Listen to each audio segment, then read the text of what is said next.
Hello and welcome to the latest In the Money Media podcast. You can also find this on our In the Money Media YouTube channel. I've mentioned on other shows how excited I am about Saturday at Laurel. A lot of cool stuff going on at Laurel Park. You've probably heard us talk about some of the player-friendly things happening there. You're going to hear us talk about it again. But we've also got this General George Day last chance, first chance handicapping contest. I know a lot of our players are going to be getting involved in that. The buy-in is $500. There are various online partners. You can get all the details on the laurelpark.com website. We'll be supporting it on social media, etc. We're also going to try to find some winners for you on this card. And to do that here with me, we bring in from Laurel Park, returning guest to the program, Kali Francois. Kali, how are you? Pete, how you doing? I'm great. Listen, the tundra is de-thawing a little bit, and everybody around here is for some reason a much better mood. I can't understand why. Well, you were telling me off air that being a Wisconsinite, you've been like, what's up with these wimpy East Coasters? This is normal weather. It's not normal at all around here. So there are a couple different layers to that statement in itself. So yes, I absolutely do make fun of these guys being like, what's the problem, guys? But at the same time, I am now an indoor house cat. So when the weather happens, I used to go outside. I don't go outside anymore. So there's really nothing for me to say. I don't really have a leg to stand on anymore to an extent. But and I also said, listen, guys, this is why there are no racetracks in Wisconsin. This is another main reason. Like, it just doesn't happen. This is exactly why. So yeah, the frost is de-thawed and we're back and we're ready to rock for a wonderful stakes action on Saturday. You did just give me an idea, though, thinking about Wisconsin and sports. Maybe at someplace we can have a player-owned, a fan-owned racetrack the way like you guys own the Packers. I love that. I love that idea. Q and Mike Rapoli. Yeah, so I think I love that concept. At first, when you started to go the direction of, what makes me think of Wisconsin and racing, I'm like, nothing. Nothing. Yes, nothing. And also just what came to my mind is just like kind of a backyard, like, homemade racetrack. That's what I thought of, and I'm like, I don't like the direction that's going, but so I like your direction a lot better. Yeah, Pat, a fan-owned racetrack would be amazing for so many different reasons. Speaking of fan-friendly, Laurel Park doing so many things in terms of this wagering menu, but also in terms of the data that is being given out for free, daily racing form past performances, and that's just the tip of the iceberg. We've been very proud at the In the Money Media side of things to have our own Will Humphrey, who's as sharp as they come, providing trip notes over there. Dan Illman, who's on these shows all the time, has his terrific analysis. It's just a wealth of material from the entire team over there. I was just curious for you maybe to highlight a couple of the things that folks can find for free over on the Laurel Park website. Absolutely. For number one thing, we've got our track biases on there, which I think is very, very important. And this is just essentially this is a brainchild of Dan Illman. So you have Dan's analysis on every single race, at least in his top 3 finishers. Depending on how the race card, what inspires me, I throw in a couple of keys. I try and give you guys just value. I'm not going for any favorites, and I'll attack it with different things like box with the favorite, go against with the favorite. I give you guys a couple of different angles depending on the card, so it's different every day, so check it out. We have stats. We have where jockeys had a couple of night calls on the overnight and which direction they went on it. So cool. we have facts on every race, so it's just but what I love that in order to get to that, on the website, you've got to go to our daily picks in general. So we give you a little bit of an opening gift, a little bit of a teaser with all of the team's picks, and then you need to go and click on that free handicapping guide and just download it, and just a wealth of knowledge for you guys. Dan also puts in horses that have worked recently that you might be seeing coming back, maybe not just here at Laurel Park, but at other tracks as well, but they're working at Laurel Park. I think that's awesome. We have trainer stats for the day that come up. Dan likes to go off of, the DRF formulator on trends. So just a wealth of knowledge. Obviously, Willie Humphrey's trip notes is in there. in fact, I was working on tomorrow's rundown, and I was going through his, so I highlight in the afternoon. But and Will and I, we both rode on the Maryland circuit, so we both see things very, very similarly, and we have a lot of conversations about Maryland racing, especially these races coming up. So it's pound for pound, it is the best handicapping tool for a track. I mean, we're just for Laurel Park, but for any racetrack, we are the best track that gives you guys, the horse players, the most amount of information possible. I mean, you're losing out if you even don't at least check into it, because you're gonna find an angle there. I mean, listen, normally we've got some prices over here at Laurel that these horses just run at. I mean, it's but when these prices come up, the point that I'm making is that you're gonna find that price somewhere in the handicapping guide. No, from one of us.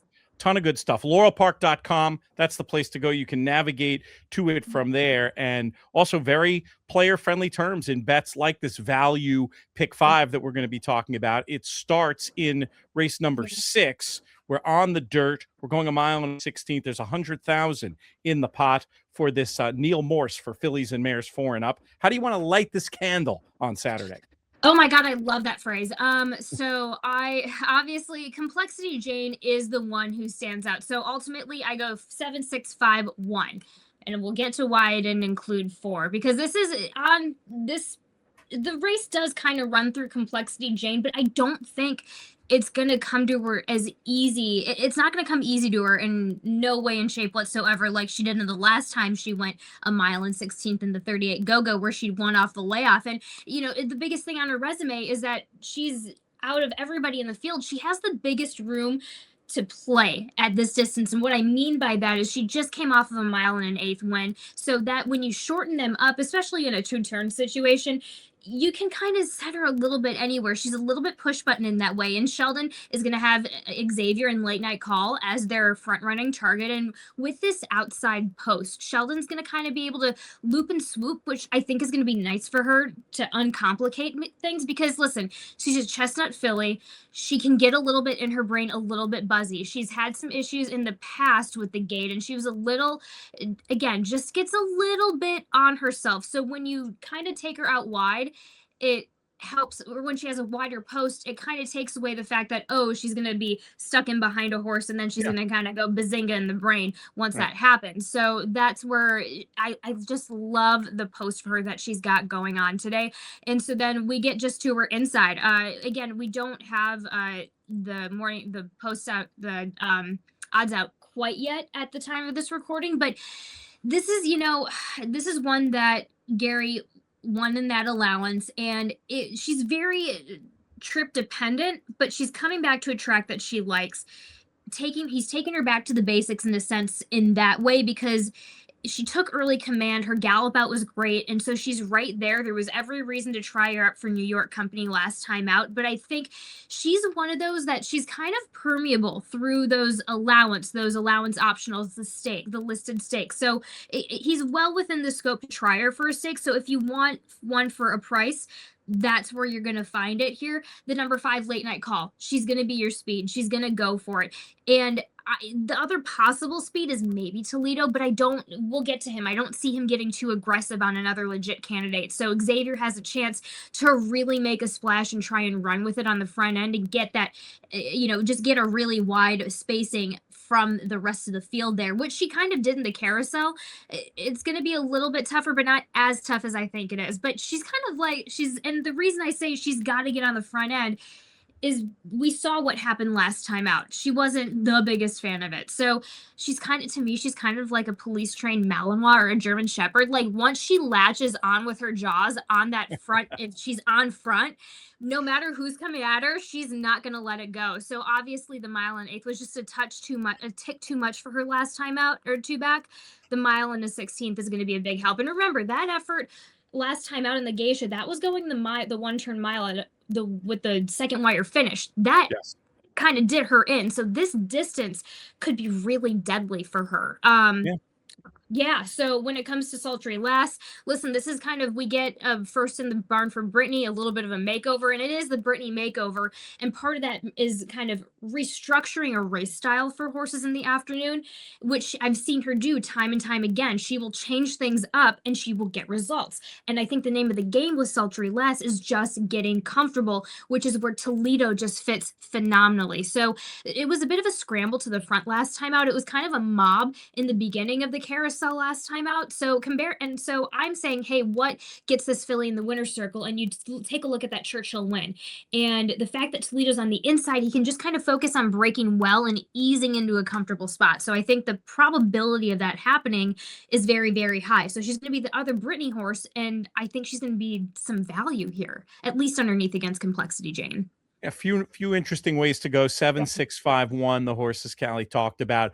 I'm with you in terms of the top pick. Complexity Jane, just in such good form. And I really like the last run. I understand what you're saying about the buzziness, but what I've also liked about Complexity Jane is she doesn't mind being in a fight. She shows a really good attitude. And maybe there was a bit of a setup last time in terms of that seemed like a day where closers were doing well, but it wasn't an easy trip. And she got down on her belly and won that race.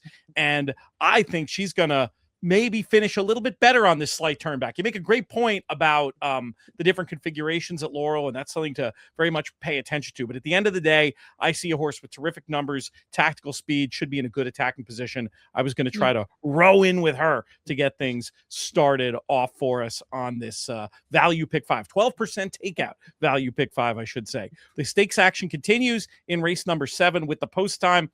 This time we are going a mile and an eighth on the dirt, and this was one where I could not narrow it down too much. There were a few horses I want to talk about. Call Me Fast, the 5 runner, another one in excellent form. I'm hoping could stay close enough to the proceedings here to get the 4-peat accomplished in this spot.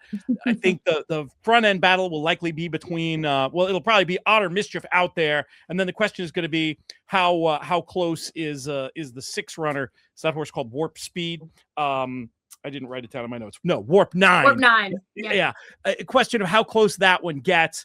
I think it'll be an interesting fight between those two to see who the best speed is going to be. Warp 9 ran Otter Mischief down last time, but I think that form could be reversed. If Otter Mischief is left alone a little bit more, Otter Mischief was such a shorter price that the last time. Sometimes that has a way of the horse that was favored the last time pulls out a little more this time. I was mainly going to be Call Me Fast and Otter Mischief with a little bit of Warp 9 as a backup. Are you seeing the same numbers as me, or you want to bring something else to the party? I'm bringing something else to the party, but I completely understand where you're coming from. I go with the number 4 Cadet Corps for Kelly Breen Hazelwood. This horse in the grade 3 last time out ran on stealth and on his own accord. The first and second place finisher were battling it out and next to each other, and he was running about 4 wide from the racetrack. And he's kind of got this lopey stride on him, where in the sense where he kind of bounds. That's how I kind of describe the way he moves. So I really think in those types of horses, when they run, they get some help at Laurel here we just talked about the track configuration. Smaller field here today. His momentum cannot be broken down. I just see him moving forward off of that race last time out. And with the mile and an eighth here, it works for horses like this guy. So when it comes to Call Me Fast, I just think it's going to be a matter of quickest to get there. I think Call Me Fast is going to outlast for the distance and with Speed Horse, but I think, he's not a stone cold front runner. We'll get to the speed in a second. But with Point Doom running in that race last time out, and Point Doom won the handicap here going shorter at the 6.5 a couple of weekends ago. So it kind of tells you how that field kind of matriculated. The Call Me Fast horse is a horse where you can kind of put anywhere and he's going to be okay. He's solid. He's dependable. I think there's a lot to like there. When it comes to Otter Mischief and Warp 9, I think Otter Mischief is still going to go for it, being the out-and-out gutsy speed. Based on his bottom breeding, I worry he's kind of maxing out at the mile distance, so I think Connections are going to go ahead and try and send anyway, and just kind of hope and wait on a prayer and see if he can just hang on for as long as he can. I mean, listen, the guy's all heart, and the heart is going to carry him potentially to me, and for a nice placing underneath. I physically, when I watch that effort, when we get to the mile, and especially when we got to like that mile distance and that effort last time out, he kind of went from a 4-wheel drive to a 2-wheel drive. So I think they're still going to run that tactic. I think he's just a touch quicker. Warp 9, I think at first I thought he was going to be the speed of the race until I physically watched Otter Mischief. So I worry that he's going to, I think he's going to get right off of Otter Mischief and use him as a target. And he has the room because he's on the outside. He's got the room and the capabilities to do so. Because remember so when we're talking about the difference between a mile and 16th and a mile and 8th at Laurel, the run up time to that first turn, extremely different, changes the whole dynamic of everything. Warp 9 is going to have a lot of room to be able to sneak right and flank Otter Mischief. So if that happens, I just think that that's going to happen. And if the distance does kind of do him some injustices, it's going to be in the last few jumps of it. So I think Otter Mischief's going to try. I just don't think the distance is right for him, but I do think he's still the main speed. Mainly 4 and 5 for you in terms of the ones you're going to want to use. And yeah, I guess I was a little bit worried, and I get the attributes of your top pick, Cadet Corps. I was worried about getting a little too far back, but that might not matter if the 2 and 6 go hammer and tongs up there. That could definitely bring that one into play. Hazel, so with the way Paco rode this horse, I mean, he's Mr. Loop Brain. He got him up there. He eventually got him up there, kind of like right behind those speed horses in the middle of the backside there. So I have a feeling Kelly Breen is going to be like, listen, let this guy go a little bit because he's going to need the room. So I think Hazelwood's going to get a little bit more aggressive than Paco, and I'm going to love that for everybody, including myself. Next up, race number 8, the hinge of the value pick 5 is the Barbara Fritchie Stakes. We're going 7 furlongs here for these fillies and mares, 4 and up. And Callie, we'll keep it with you. Take the money, honey. Of course, they had no problems when she ended up going to the front end, going a mile. Remember, second wire distance. We're going the 7 furlongs here today. It just helps her that much more. I mean, you can kind of put her anywhere. I remember being the slice taken aback when she went to the front a little bit aggressive and kept going, only because I thought she showed us a different version in the Politely. But that being said, she can still take those tools from the Politely and apply them here. I just don't know if it'll be necessary. I think she outclasses the rest of them here. But Passage East, very, very, I think a lot of people are going to possibly underrate him. This is raw talent straight up stepping up here. Sheldon put this guy in, he got aggressive with him and kept pressing. He's going to possibly move forward off of this race. She's going to move forward off of this race. Sorry, we're talking about the girls here. And underneath, I go with the 8 and the 5 on the outside on command. This is coming from off the layoff for Amelia Green. And it's all in the break for her at this current timeline in her career. It's tough because we can't really go off of a turf race, but there was a quality benefit to it. Time to Dazzle ended up winning the grade 2 Franklin at Keeneland, Hollywood Walk in that field as well. But she was training at Saratoga until late July. She came back early December. This is the most amount of works we've ever had off the layoff leading up into a run from her. So that's where the 7 furlongs kind of makes perfect sense for her. Again, and this is another angle I love with these mile races, these 7 furlong races over here at Laurel Park. The shoot race, it leaves a lot of room for interpretation when it comes to who's going to be our front runner.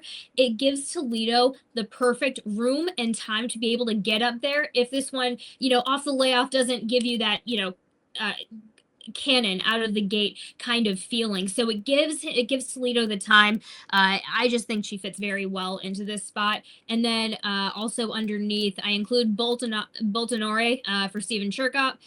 A super quick pull up last time out, but really, really gutsy effort. Angel on the day, I think he was pulling up his mounts quickly that day. He may also have been involved in that was a different race, but I worry this one was trying too hard in the backside. This one may bounce. So the only one that I'm kind of like a little bit on is maybe the number 5, but the rest of them, the 4, the 7, and the 8, love them in this spot. I was with you having Take the Money Honey in the mix, but I actually went with a stranger in this spot, the one runner, Dry Powder. And I mean, I know obviously the form line's ugly, but it's the Breeders' Cup Distaff, and it's such a big drop in class coming out of the pair of grade 1s. I mean, obviously very different grade 1s, given that one was restricted to 3-year-old fillies. But what I see here is a talented runner, was in over her head, working steadily at the Florida base. shipping here with intent, going to get a great trip. I was thinking Dry Powder could maybe have a say battling it out with Take the Money Honey, but this race may not be as straightforward as I was hoping it was, because you're making some real good points about some of these others. Yeah, I mean, take it with a grain of salt, because you know what, that Chad Summers, what he does bring down here, when he does do very well. He just had a 2-year-old out of Anna's Bandit who just did very, very well in the fall. So this is, and just from a trainer's perspective, Laurel Park, the Barbara Fritchie, this is kind of a perfect spot for a horse who was able to hold her own. I mean, she did well in the cotillion. I mean, don't take it. The Breeders' Cup Distaff is the Breeders' Cup Distaff. I mean, and that was, Parks and Del Mar. It's going to be an easier kind of translation from that Parks to Laurel. So I think this is kind of a perfect spot for her to come back into that. I think as the works have been helpful, she's also coming up from Palm Meadows, it looks like. So when you bring a horse that's down south up here, they get that cold air. They get fresh. They get really fresh. And for one that likes to be a little bit on the front end, I kind of like it. The only thing I didn't love about her, and I will include her because now you've talked me onto her. I'm like, yes. So bye 5. The one is in the mix. What I love is that she's got that inside post. She has experience on that inside post. She's going to handle it, and she's going to love it, because Xavier Perez is going to waste no time with her getting on the front end. So we're going to know really quick if she's in or if she's out, if she needs a race. But I definitely love her. I love her as a top selection. Go on and go with it. All right, nice. Let's talk about the race that gives the day its name. We've got the General George, 7 furlongs, 200,000 in the pot, and this I think will be a fun race to talk about. I'm going to go with an old favorite of mine, the forerunner Quince Brew. I know Slam Notion got the better of Quince Brew here back in December, but Quint was coming off a layoff there and just ran below par by his own high standards. Since gotten back to winning ways in the Jennings, and I think he can get the right kind of trip in this spot, off the pace, but not too far back. I respect others, and I'll give thoughts on a couple of others, but am I on the right horse with Quince Brew? Yes, you are. To me, he's the biggest threat still, because he seems to make races. I've noticed he seems to make races for himself, and he puts himself in good spot situations without the jockey having to need to do much at this point in his career. I mean, he's just so mentally honed. But the other big thing is that we saw a whole new facet of him in that effort last time out while chasing down for it. We're not used to seeing that. That was a really exciting finish. So that newfound skill is something that will only continue to develop the more he races, especially cutting back in distance, going the 7 furlongs. Heavy speed to the outside is something that he's known well before and has overcome. And I think there's just going to be a touch more of a battle closer to the wire, but not by much. But 100%, this is the horse to go off of for your top selection. Who do you have underneath? I put Slam Notion second, actually. And the angle here was rising 4-year-old, so maybe you can still count on some improvement. And I really like this horse at 7. 7 seems to bring something forward. And, we don't have morning lines. We don't have any betting to talk about, but I was just thinking might be a little bit of value. And then I'd be remiss if I didn't at least mention more as a backup, but Point Doom, who we talked about a bit before, just a speedy sort. And I'm thinking Blue Kingdom is going to keep Point Doom honest and set it up for those other two. But there is a world in which Point Doom buries the other speed and goes on with it. And I don't want to be left holding the bag if that scenario develops. This horse is the Point Doom's gate speed is 100% something to just sit and stand by. We know going into entries that General George is essentially going to be a little bit of a pseudo matchup in the sense of these horses coming down from longer distances. So Point Doom puts a little bit of a perfect twist on that. He's got the jump, as I mentioned, as far as gate speed, and he's going to cruise into that first spot in that first half of the race, especially on the outside. Toledo, again, I don't think he's going to be particularly aggressive with Slam Notion from the get-go and right on top of him. And even if he is, he's not, it's just going to be a different energy. It's going to be an easier energy than he had in that last time effort. So he wasn't given a single shred of space. So he last time out, so he can withstand today's challenge, no problem. When it comes to Slam Notion, I agree with you. I think this horse will move up, but he's benefited from a sticky situation that Quince Brew was in on the backside in that race that you mentioned. So he was essentially Quince Brew or Slam Notion was essentially forced to be the center of attention in that last race. They're likely going to take it a different approach this time because he's on the outside. He's going to be able to just, especially going 7 furlongs, like I said, open to interpretation going across that chute. Toledo's going to break, and then he's just going to say he might let somebody go ahead like Point Doom and just kind of sit right off of him. So like Quince Brew in that race, he was a bit fresh also when he kind of popped off the layoff. So I think they're just going to have a bit more of a lax approach, which works out very well for him given his history on top of that. So horses, when it comes to Blue Kingdom, he's got the inside great. It's his only card that he can play anyway, and we know he can handle that inside pressure. He kind of likes that defensive pressure, and I do see him potentially bouncing a little bit. It's a big time feeling more than anything, just for me, from what I was looking at. Now, he had a big moment of reprieve in the middle of the backside when another horse kind of took over, and that was huge in the Jennings. We got to see a little bit of a different kind of dimension in there. So listen, Quince Brew timed it right, and this guy had the better gallop out. But I just think he ran, to that second wire so hard potentially. It just takes enough out of him where just maybe the slightest bounce, but in a field like this, it makes a world of difference. Also wanted to include Patinga's twin, the number 2. Yes, it had to really get after this guy for Anthony Farrier last time out. Sheldon's on today. So with Sheldon on this time, the 7 furlongs kind of keeps some nice early expectations off of him in the sense where the distance will be a little bit more forgiving for him. So like I said, last time out, Yazid had to hustle to make things happen, and it was kind of that chasing energy throughout the whole race. But you go back to the city of Laurel in 2024 with this guy. That's not what he wants. He's from a rider's view, he's kind of that horse you always have to work on. So from a momentum perspective, Sheldon's kind of seal of his MO of kind of breaking well and then kind of really working into it. It's going to work very well for Patinga's twin. So just kind of throwing out a potential price for you in the 2. Interesting. Yeah, should be a good price, Yeah. I would think. So to sum it up, 4-7, 1-2, and you'll leave Point Doom out of things, or do you want to try to work him in there somewhere? Oh no, we're leaving Point Doom in. 4-5, 1-7. 4-5. Yeah. Okay. Okay. Oh yeah. Yeah, sorry. Excellent. I just wanted to throw in it. I was like, hey, 2 might be a price, might be worth throwing underneath. I like it. Yeah, and depending on how you're constructing your tickets in a bet like this, you can do a whole lot.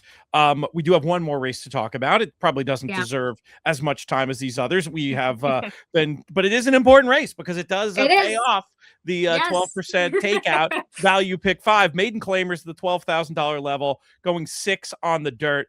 I felt like there was only 2 if it was a challenge to make a case, there was only 2 I could talk about in here.